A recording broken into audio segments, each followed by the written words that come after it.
Hey everyone, and welcome back. Ever wondered about the original squad goals? The ultimate drama club? The most powerful, dysfunctional family in all of mythology. Today, we're diving deep into the world of Mount Olympus to break down the 12 Olympian gods and goddesses. We're talking powers, epic rivalries, and some seriously dark secrets. So grab your ambrosia and let's get started. First up, the big three brothers who drew lots to divide the world. We have Zeus, king of the gods and ruler of the sky. Wielding his mighty thunderbolt, he's the ultimate authority figure. But let's be real, he was also the king of drama, famous for his countless affairs that caused chaos for gods and mortals alike.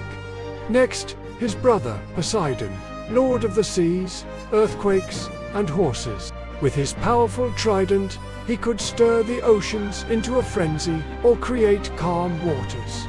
He had a major rivalry with Athena over the city of Athens. And let's just say his temper was as unpredictable as the sea itself. And then there's Hades.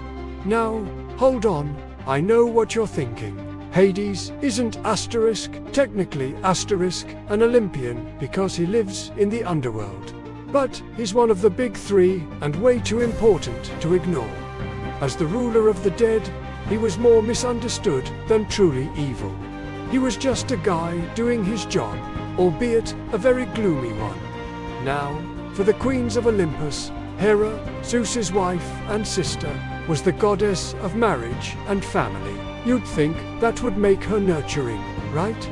Well, she was fiercely protective of her domain, and her jealousy over Zeus's infidelities led to some of the most vengeful and ruthless stories in Greek myth. She was not one to be crossed. Then there's Demeter, goddess of the harvest and agriculture. She controlled the seasons and the fertility of the earth. Her most famous story involves her desperate search for her daughter, Persephone, who was taken by Hades.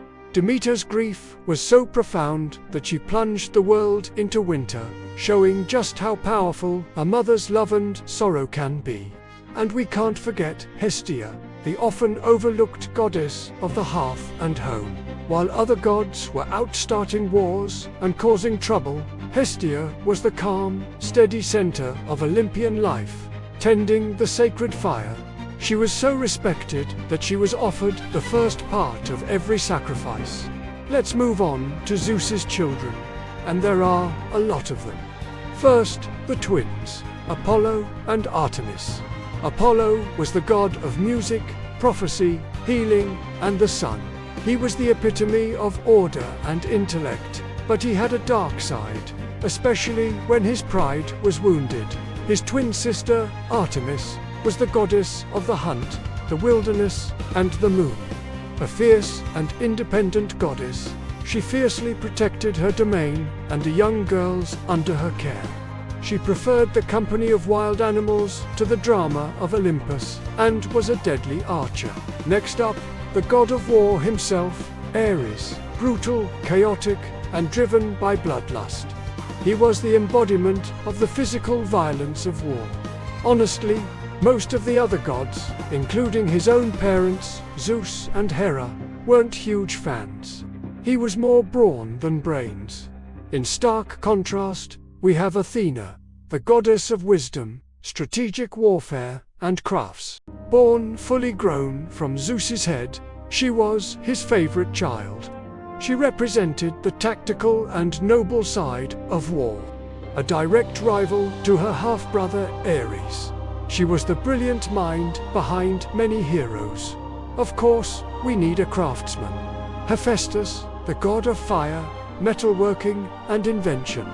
He was the only imperfect god, born with a limp, and was even cast out of Olympus by his own mother, Hera. But he got his revenge by becoming the most skilled artisan, crafting everything from thunderbolts for Zeus to armor for heroes. And finally, we have the last two Olympians, who offer a bit of glamour and chaos. Aphrodite, the goddess of love, beauty, and pleasure. Born from the sea foam, Her beauty was so immense, it caused constant conflict among the gods. She had a magic girdle that made her irresistible to anyone she desired.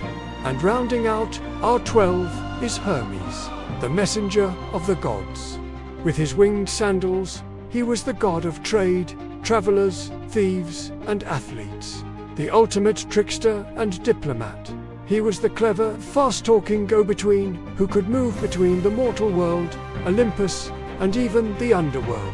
And there you have it, the original 12 Olympians.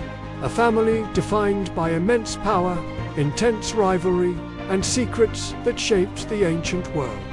Who's your favorite Olympian? Let me know down in the comments.